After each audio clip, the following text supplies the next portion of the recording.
observe un taux record de centenaires. Ils sont exceptionnellement nombreux. Alban Mikosi et Laura Tossiti se sont rendus sur place.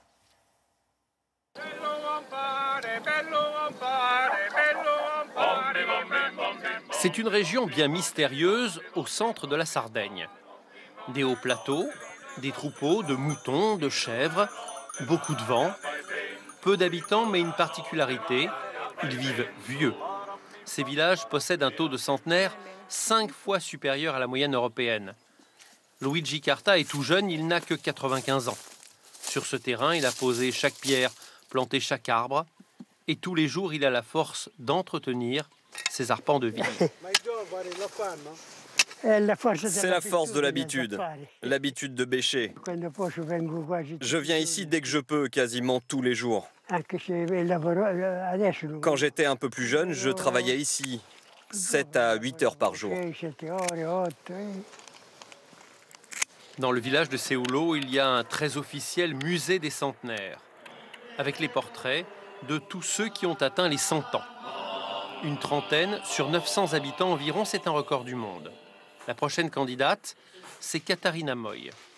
Elle entre dans sa 100e année et coud toujours des petits napperons pour ses proches. Son mari est mort récemment, à 103 ans. Mais pour elle, un état d'esprit positif prolonge la vie.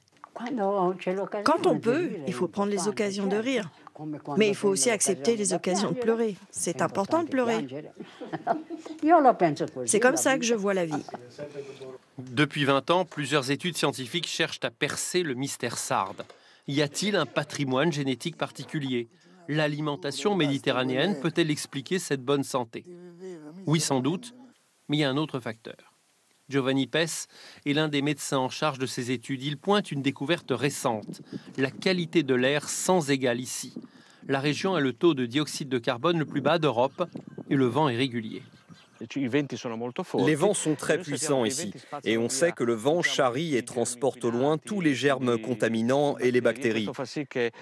Résultat, les maladies infectieuses sont moins nombreuses ici qu'ailleurs.